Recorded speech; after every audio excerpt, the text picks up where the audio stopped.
Olá, seja muito bem-vindo a mais uma aula de arte. Eu sou Anailson Mesquita.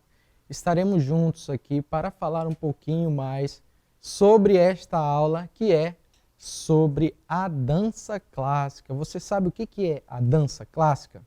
Existem várias danças que são denominadas danças clássicas, né? Mas hoje nós vamos entender melhor o que são as danças clássicas, né? Então vamos lá. A dança clássica, também conhecida como balé, é um tipo de dança que reúne uma série de técnicas e movimentos específicos. Por outro lado, o balé é o nome que permite fazer referência à peça musical composta para ser interpretada através da dança. A dança clássica é composta de 5 posições, as quais foram registradas pelo dançarino, compositor e coreógrafo na corte, o francês Pierre Beauchamp, as quais são conhecidas como primeira posição, segunda posição, terceira posição, quarta posição e quinta posição. Então vamos lá. O balé é uma das principais danças clássicas e que a gente pode ter referência, né? Onde também nasceram aí os movimentos que iriam dar início às coreografias, né, que são as partituras da dança para que outros dançarinos possam dançar uma composição. Então o balé nasceu aí, a coreografia começou a surgir aí também com o Pierre Beauchamp na corte de Luís XIV, certo? Então vamos lá.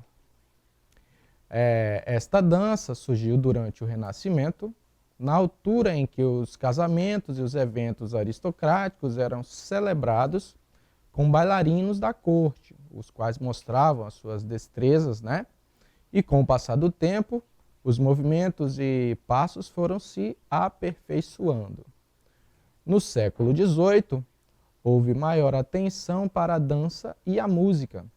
As bailarinas sentiram a necessidade de roupas que não limitassem seus movimentos, tendo em vista que, nessa época, saltos e giros no ar estavam entre as principais atrações e as mulheres não podiam fazer isso devido às suas vestimentas. Bom, então, eu não sei se você aí, mas creio que você já deve ter assistido ou ouvido falar em uma novela chamada Escrava Isaura. Já repeti umas 500 vezes, né? Essa novela, ela representa um momento da história e nós podemos ver como que eram as vestimentas dessas pessoas, tanto dos homens quanto das mulheres.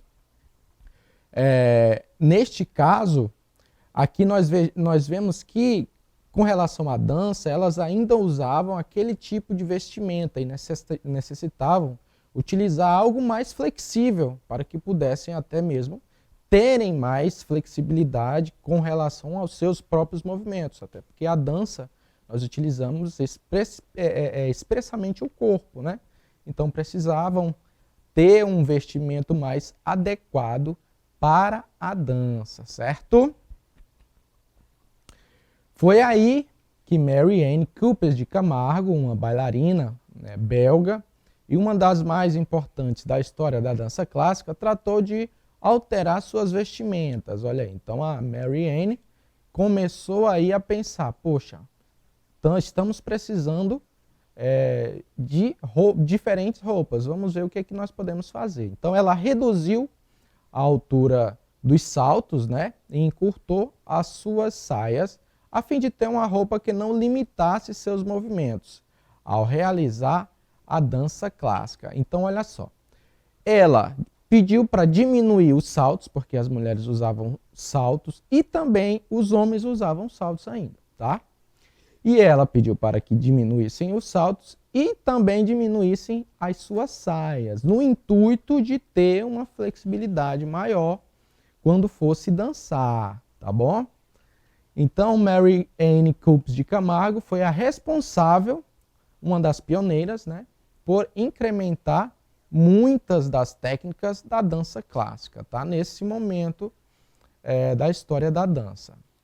Nós temos aí, ó, uma pequena foto de Mary Ann Coupes de Camargo, onde ela se nós prestarmos um pouquinho de atenção, nós vamos ver que já tende a, olha só, o sapato, né? Ou sapatilha. Nós já temos aí uma correlação com a sapatilha atual do balé, né?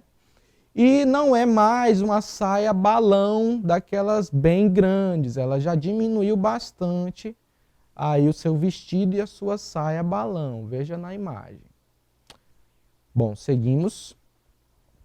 O balé pode constituir uma peça autônoma ou ser intercalado dentro de uma ópera ou de uma obra de teatro. Então, o que é isto, né? O que seria uma peça autônoma? Seria simplesmente uma peça totalmente dançada de balé, tá? Então, ele pode ser a forma, né? Ou a constituição do balé. Ele pode ser uma obra feita, né? Uma coreografia produzida somente dançada, ou ele pode participar de uma ópera, né?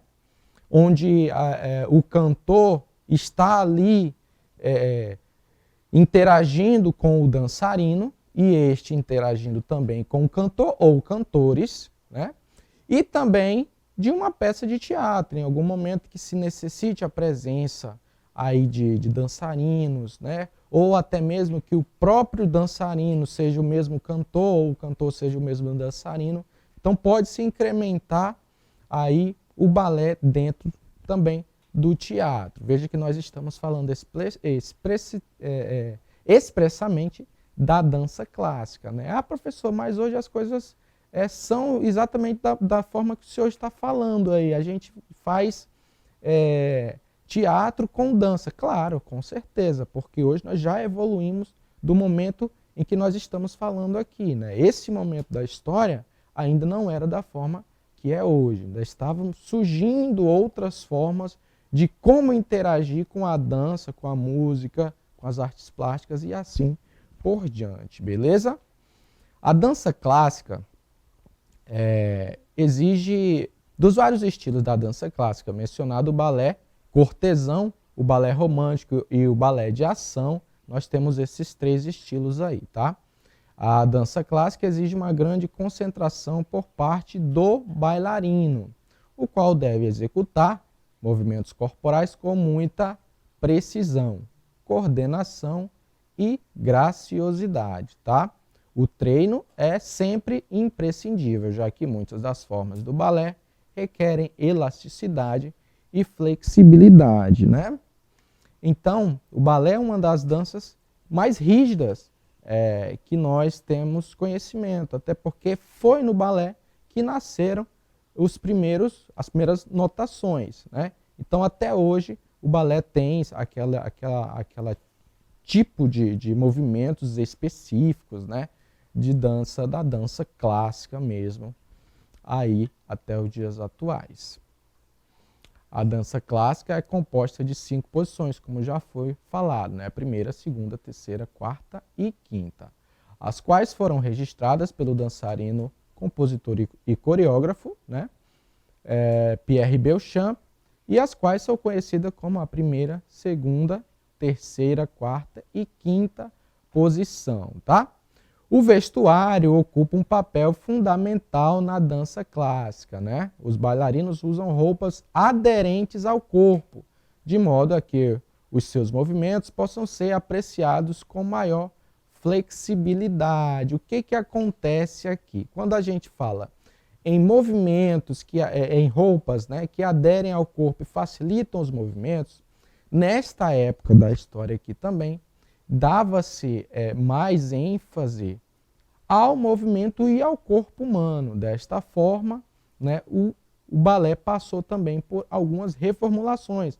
A partir de Mary Ann Coops adiante, né, ela já começou a mudar as vestimentas e aí foram mudando gradativamente, certo? Bom, as bailarinas usavam e usam, né, até hoje uma saia conhecida como tutu, e os homens utilizam um colã, tá? O colã, ele é um nome de uma roupa, mas ele pode ser conjunto com outras peças de roupa, tá? Calçam sapatilhas, tá, de dança com sola flexível e pontas dotadas de proteções, permitindo que a bailarina possa sustentar todo o peso do corpo com as pontas dos pés, tá?